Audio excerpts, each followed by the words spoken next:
You have Patrick Finoro, co-founder at That It Is Visa Franchise. We have Bobby Mascia on. Bobby, thanks for joining us on Franchise Findings. Thank you, Patrick. I appreciate you having me on. I've been listening to your episodes. They sound great. I'm looking forward to this interview. Bobby, so tell me a little bit about your background and how you and your family are running a serious franchise empire. All right, well, grab a cup of coffee because it might take a while. No, I'm just kidding. I actually started my career in finance. I was a consultant going in and out of asset management firms and hedge funds, and all my life I've been obsessed with Wall Street. And in college, I became really obsessed with valuing companies, and mergers and acquisitions was kind of what I wanted to do for the rest of my life. And I got a job, and I started going back for some grad classes at NYU, and I was taking the CFA, which is the Chartered Financial Analyst designation, and we were displaced, and it was crazy. So you add the stresses of that. Then my mom went in for open heart surgery. 18 months later, my dad went in for open heart surgery. And in that process, my dad talked me into doing the one thing that I promised myself I would never do, which is get involved in the family business, which was franchising Dunkin' Donuts, Baskin Robbins. We had a Togo's, we had Rita's Ice, we had a pizzeria. But I ended up jumping on, and because family's always been first for me. And we grew it from 20 locations to about 40 locations in the 9 years that I spent with him. How much, like in terms of ground up versus acquisitions? At that time, there were no acquisitions. We did everything from the ground up. So the point of saturation was not as out of control as it is now, which Dunkin' is doing a really good job of taking a step back to analyze where they have locations to be a little bit more thoughtful in terms of how many more they put in to cannibalize other franchisees. But at that time, it was still pretty open, and the market was growing. But after 9 years of spending some time in the family business, I had come to the determination that I had already come to early on in my life, which was this would always be my dad's business, never would be my business. And I'm the type of guy who I need to carve my own path in life. So I said, you know what? I'm going to go back out into finance, except this time, instead of on the institutional side, I'm going to get into the retail side. I'm going to work with business owners and really see if I can help to, or how I can help to advise them financially. Because I've been on that side of the business owner table where you're working with a vendor, whether it's a service professional or some other professional, and you never felt like you were really getting the right advice, and you more felt like you were either getting sold a service or sold a product. And I said, you know what? There's an opportunity here to disrupt. There's an opportunity to go in and make a difference. So a couple years into starting my new career, I found an opportunity to open up my own RIA. And ever since then, we've been cranking. My dad and I, after I had left the family business, he was so mad at me, and I was, not too pleased with him at that point.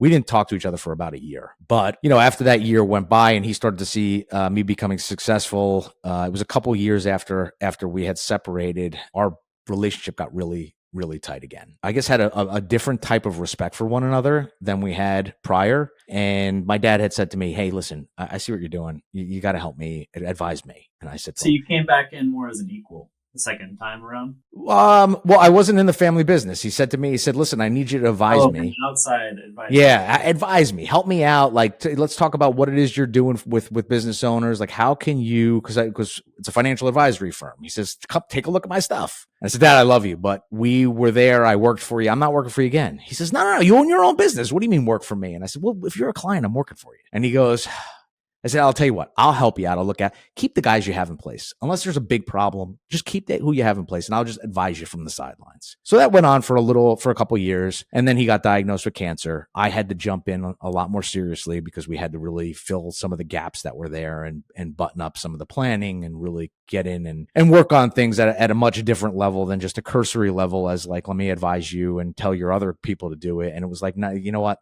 They're not doing really what they're supposed to be doing. So let's take this and let's move it in-house to me. So from the estate planning, the accounting, everything we started to work with my people. And when he became terminal, he made me the executor of his estate. I ended up becoming the CEO of his company because there was no one else that could really take it over at that point. Was your uncle still in it at that time, or was he out of the business? My aunts and uncles they've obviously aged, and one uncle had passed away, had a heart attack, My other uncle had moved down to South Carolina, North Carolina rather. He was out of the business. My dad had a few years prior bought out one of my other aunts, and my other aunt was still in the business. Then there were a few quasi partners that he had, and people that have been working with him for decades that that he trusted. But he said, I really need you to take this on. So the intent was really take it on to get it prepped to sell. And after he passed, we had a little bit of a thorough analysis on what was about to transpire from an estate planning perspective and from an execution standpoint. And we just determined, this is probably a better idea to just keep it. So I spent the better part of the next year, and really probably about 80% of my time was in that business. The other 20% of it was really in my business, my wealth management business, because I had a great team that I've been developing over the years that was able to, keep me moving forward.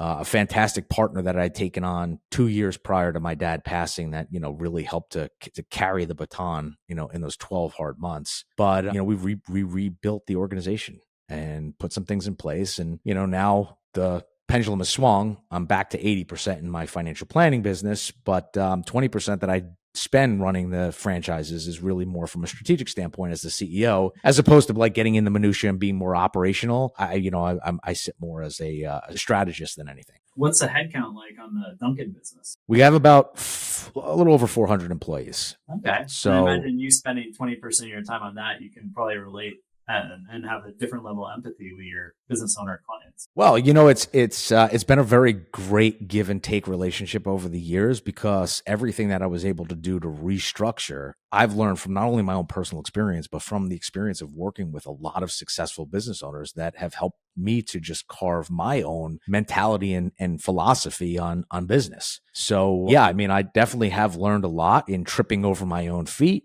I've learned a lot in taking over this business, but I've also learned a lot just from asking a lot of questions of people and asking them how they've done what they've done, how they've been where they've been, and it's been very reciprocal in that fashion. I know, there's so much that you've learned, and whether through your own experience or through your clients, but we have a lot of business owners here. I'd love if you could just share some like key findings where many of the people in our audience, they've grown businesses to say, $1 million, and some have grown to 10 million.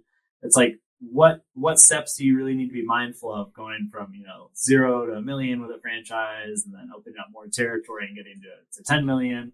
What are some things that So that's an amazing question. There's a couple of different ways to answer that, because if we're talking about a franchise, I think the first thing, if you're already in the franchise, you just have to really understand what it is you're getting from it and what your opportunity is to grow. And I think that's a whole different conversation in itself, is what's the strategy to grow. I think if you figure that out and you're utilizing and the franchise is giving you the right processes, they're giving you the right support, they're giving you the right marketing, you're able to pull in the client base that you need in order to substantiate the business that you're running. Really, from an internal perspective, it's what hugely helped me, especially if we look at the wealth management side of the business, is I built that from the ground up. $1, right? And what happens when you build something from the ground up? Just like a mom with a baby, hold it close to the chest. You don't let anybody get too close. It takes a long time to get them to warm up to life. No, don't cross the street. Hold my hand. You become very attached. And, for me, I was wearing a lot of hats, and I had a couple of people that I trusted, but we were all wearing a lot of hats. And as a small business owner, figuring it out, you bootstrap a lot of things. There's a lot of there are a lot of things that you kind of just need to do because there's nobody else to do it. But I think when you start to really target out what your plan is, when you really start to think, and, the way we differentiate, and I'm sure you've heard this, these terms before, but it's working in your business versus working on your business. If you're spending too much time working in your business, meaning the day-to-day, you're not working on, and you're not spending the time working on your business, which is the grander strategy. What happens is days turn into weeks, weeks turn into months, months turn into years. And then you kind of go, where the hell am I? Where have I been? But when you actually take that time to strategize, you can put the right key metrics in place that you want to follow. And then you could really do a deep dive on the people that you have working with you. What are their strengths? What are your strengths? What are their weaknesses? What are your weaknesses? Where is the symbiosis that you can create? And then how do you strip away the things that maybe you do well, but you just don't really like doing? The things that I like to say are probably top 1 to 5 on your priority list, but may fall like in the number 10 slot when you actually get to doing it just because you don't really want to do it. How do you start to get the right people in place who could start to take those things on? Because it's amazing how much growth you can see and how much more clear your vision becomes when you have the right people to delegate off to, and then you could focus on the bigger picture. So while I was distracted with my father's business in the moments just passing his just after his passing, in my stepping away, and I'm still in the same office, so it's weird to say I stepped away because I was just still in the same office, just my focus was someplace else. How everybody came around me, supported me, started to take on different jobs, different objectives, would still come to me for here and there, but knew like, okay, I'm not going to bother him with this. And the responsibility, accountability that they took on was huge. And what that jolt did for me is when I came back to focus on my business, I look around, I'm like, it really didn't need me. And some of the things that I was doing, they're doing way better. And this is exactly what I knew had to happen, but it didn't happen the way I imagined it unfolding. And it was actually pretty magical. I mean, when you think about it, it just happened in a great way. So, when I think about other people in business, it's really, those moments of bootstrapping, when you have to bootstrap and when you have to kind of get through the rough and rugged, tight dollar days where you're just trying to make it work. But then once they start opening up, you really need to look at, all right, where do I need to spend my time and multiply my efforts? Who's going to do the other stuff better? Because then you're just organically going to grow in the right direction. Does that make sense? No, definitely. That was a great answer. And it's all, I own 2 small businesses. So all these things that you're saying are applicable to me. And my business partner is my brother for 9 years. So so the family resonates also. Like, I'd be curious. And a lot of the people I talk to in the franchising space, whether it's at the franchisor level or the franchisee level, they have a family member that's a partner, whether it's a sibling, the spouse, the parent. So I'd be curious to hear, effective strategies to managing conflict, not necessarily avoiding conflict, but what are some effective ways so you can have a fruitful business relationship with loved ones? Well, I think one of the biggest mistakes that I've seen, both with my family and with clients, is there's no clear separation between family and business.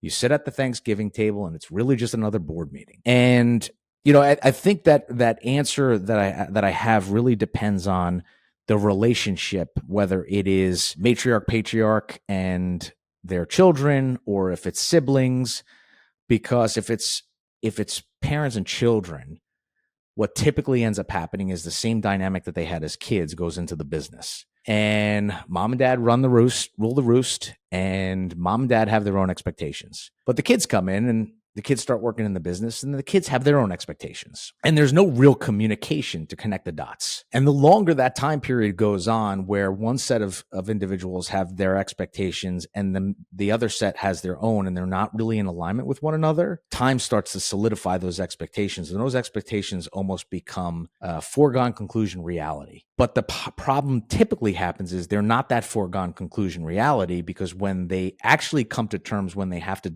start talking about it, and there is that conflict, because it always comes in conflict, that's where the abrasion usually happens. That's where usually the infighting, the harsh tones, the harsh words, the resentment gets built up. And it's all because of a lack of communication. It's all because the culture, when you work with a partner that's an outside partner, depending on how you get to know that person, you're typically going to treat them differently than you would if they were a sibling, or if you they might be were more cordial or a little bit not as direct. And probably that's because of how you grew up with your siblings and you refined that. Well, you also don't come with the assumptions. I already know how they are. I already know what they're going to say. I know what they're going to do. And a lot of times that comes with avoidance. I know, so I'm just going to avoid. And, what I've been working with clients on, what I work with my own family on, because, after my dad's passing, what happened was we ended up buying the franchises from my mother. Communication is the biggest thing. And setting the expectations is just paramount to being able to move forward. And then as you have the communications, you also have to delineate, all right, when are we brother, sister? When are we mom and dad and son and daughter? And when are we in business? And that can't be a running clock. It can't be 24 hours, 365 days a week. So when you do go to the dinner table, business isn't spoken. When you do have time, if you're at a party or, if you have a beach house together or whatever that the times where you're spending time together, it's really time about each other and the family and not about the business.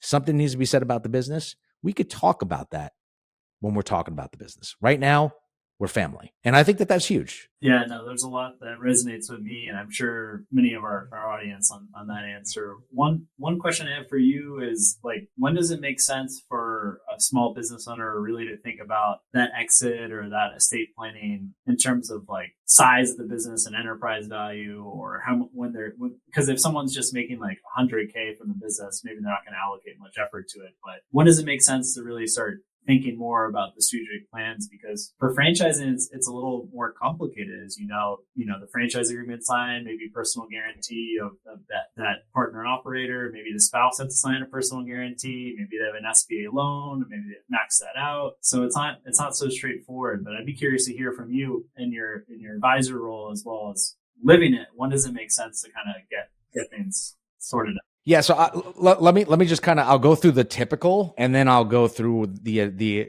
advised methodology. Okay, typical is about 3 to 5 years out.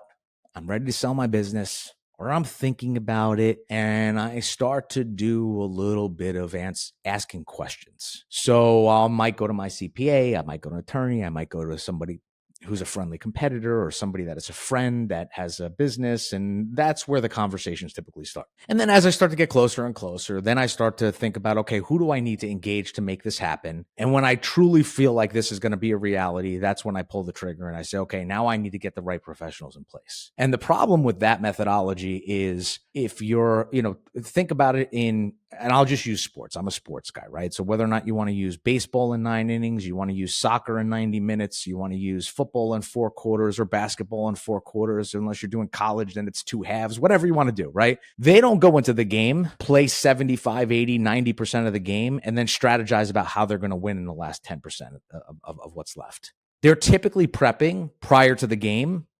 And then when they get into the game, they start executing on the things that they need to do to win. And I kind of say it's the same thing with business owners. You should start to think about your exit strategy before you even open up your doors. Because in doing so, you're setting a target that you need to start to aim toward. And if you're not aiming toward a target, you don't know what to do to increase your enterprise value, to increase your sale value, to get to the number that you need. We always say, what needs to be on the check in order for you to say, you know what, I could live the life that I've always envisioned. After taxes, this is going to be enough. And I don't have to worry about finances because I have financial security out of this check. What has to be on that check? And that's the way you should be thinking about your business, because it's usually your biggest asset. What do I need to sell this business for in order for this to be a complete success for me and my family? And it's amazing how when you set targets, the likelihood of you hitting those targets goes up dramatically versus when you just go from day to day, week to week, month to month, year to year. And then all of a sudden you're like, oh, I'm thinking about selling. I think maybe I should start talking to people. So I always tell people, listen, never too early to start. Just get out there and find somebody you trust and work with an advisor. Number one is you need to find a financial advisor, somebody who is a fee-only fiduciary, who's going to do the planning with you, who's going to get into the weeds, who specializes in business owners, who also has a skill set to work with your other professionals to start to ask some of the questions, your tax professional, your legal professionals, your insurance professionals, so you can design a plan that you know is going to change, but at least you could put like a snapshot out there, and then you can work with those professionals and with the client, and with the advisor, the professionals, the client, to all get to that moment in time with points of revisiting that plan. And sooner the better. Bobby, well, sound advice. I've met and I've heard of a lot of stories of people that have sold their businesses, whether it's for 2 million, 20, 200 million, and they're quite sad and miserable people. And the business was really their only thing. They didn't really have many hobbies. Maybe the relationships were strained and now they have all this free time. Their relationships are still strained. Any advice for business owners as they're going through the sales process or before or after to live a really fulfilled life post exit? Yeah, that's always a tough one, right? Because people do I just brought the image of a mother holding a baby to the chest. It becomes your baby. And I think a lot of people out there who start businesses understand the simple idea that you need to work hard. Like there's no shortcut. You need to be disciplined. You have to be dedicated. You have to work hard. But I think what they miss is they use that dedication, that discipline, that work hard, that steadfastness on their business, but they in turn take a lot away from their personal life. So they identify with their business because they don't have any hobbies. They don't have free time. They haven't spent the time to work on themselves. It's almost like when you jump in an airplane and you go through the emergency protocol. Mask comes down. Who's the first person you put the mask on? You. And then you put it on the kid. Why? Because if you pass out, then you're not even going to get the mask on the kid. And it's the same thing in all aspects of life. Like if you're not taking care of yourself, you're not taking care of the people around you. So I think that also needs to be a consideration as you start to go through this is, as you're committed to your business, you have to be as equally committed to yourself. And it can't all be about the end all be all dollar. You have to do things with a purpose. And that's easier to say when you're successful and you're making money and you're like, oh, do it with a purpose. Like what the hell? You can't do it for money. Yeah, it is. It's totally easier. But I think that as you're making the money and as you're getting successful, if you don't keep purpose in mind, if you don't keep self in mind, if you don't keep the people around you and the relationships that you're building outside of business in mind, you will get lost and lose your identity, and your identity will become your business. Bobby, at Vetted Biz and here on Franchise Findings, we're all about key metrics, whether it's tracking daily, weekly. Are there any key metrics that you're looking at in terms of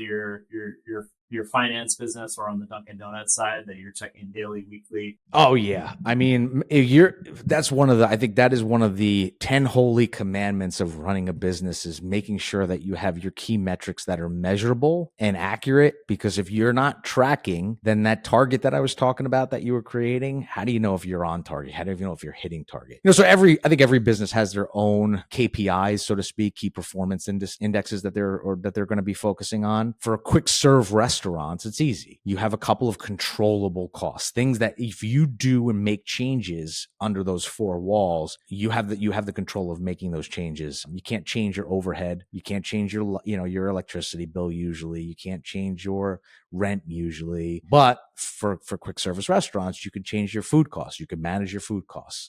You can manage your labor. You can manage your paper costs. So we're looking at food costs, paper costs, and labor as our key profitability metrics for the wealth management side. It's a little bit different. And, it's almost like a mix between the happiness index, because we need to make sure that we're servicing our clients. So it's how many touches do we have on clients on a weekly basis. And we keep a very strict calendar in terms of when we know we have to reach out to clients. So are we fulfilling the calendar that we've already pre-created at the beginning of the year? And when new clients come on, we just add them and insert them into the calendar. So this way, almost like a dentist, right? You go to the dentist, you get done, they clean up, and you go to the front and they say, okay, 6 months, you have to be back. Today is June 13th. How's November 13th? And you're like, sounds great. Now, November 13th might not work for you at all, but November 13th comes along and they call and they say, hey, I'm confirming your appointment. You go, oh, today's not going to work. But you have to make the appointment at some point in the near future. So it's good for the patient. It's a revenue opportunity for the business. Yeah. So, I mean, for our happiness index, for how we deal with clients, that typically will result in new business. Typically will result in referrals. So we manage assets under management, our touches of centers of influence, which are people who are professionals who refer us business, our touches on referrals from clients, and then our review schedule. So super quick. I'm curious on the touches. Like, are you able to bring in the emails, the phone calls? How do you differentiate in terms of the touches? You mean how do we personalize and from our side, or just how do you count those numbers? How do you reconcile all those? Technology, baby. We have a CRM system that's fantastic. We have a admin team over here that's part of their job right? Because if we're not fully servicing, if we don't have people who are dedicated to making sure that this happens, then we're leaving it up to fate, which is not good. And while we customize everything that we do, there's also some systems that we can put in place that can still be customized. And the system is touch points, maybe topics that we're talking about based on the time of the year. We're constantly sending out points of communication. So when things change, like the Corporate Transparency Act got instituted last year. And some of the forms they were saying were supposed to start in January, and then it got pushed off to February.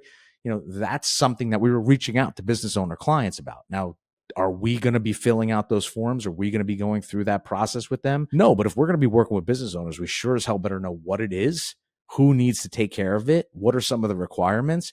And we're talking to clients about that. And those value adds you can't really quantify other than to say we're bringing value to clients outside of just what it is that we do from a professional standpoint. Bobby, before we wind down, I'm just curious, what's your ideal type of client for audience? Like who's, the right size that you can really give value? And then after, we'd love if you give your contact information for that type of ideal client to essentially reach out. Yeah. I mean, our ideal client is really a business owner that has, and I always like to say, there's really two distinct moments in your career as a business owner. It's the moments when you have your blinders on and all you see at the end of the way is this big gleaming light that just reads success. And you're like, I'm going to do it. I'm going to do it. I'm going to do it. And then all of a sudden the cash flow starts coming in. You start to see that your processes are working. The business is working. The blinders start to open up. And then you go, oh shit, I don't want to go backward. How do I keep this thing going? What do I need to do to keep it moving forward? And I think that moment in time is when people are ready to start having conversations with people on what they can do to get out of that day-to-day grind feeling, to get out of that I can do it all on my own, that I need to drive this thing forward, and have the more thoughtful conversations of, okay, what do I do now? I got this far, what do I do now? So for us, it's we don't necessarily use, while we do have minimums that we typically try to go on for our asset management, we really look at the individual that's coming in and the potential. And if they really need our advice and they don't hit our minimums, but we know we can take them to the next level, for us, that's a home run. It's just as much of a win as somebody who comes in with $10 million. Now, it's not going to pay us like somebody who comes in with $10 million. Not right away, hopefully in like 5 years. Right. But what ends up happening is you do really good things. You throw really good things out into the universe. The universe tends to answer in the same fashion. And if we can continue to help people the way we like helping people and the way we enjoy spending our time and the expertise that we have built over the years, it's worked out for us that the universe has responded and has given us favors. So, I truly believe in karma. Some people, look at their higher forms, whether it's spiritually and it's God or karma or Buddha or, whatever whatever your higher form may be, or, but for us psychologically, we just know if we do right by people and we do the right things, it tends to benefit everyone around us. What's the best way to get in contact? And also we'll be sure to put a plug into your podcast. Yeah. The easiest way to find me is on bobbymascia.com. It's BOBBYMASCIA.com.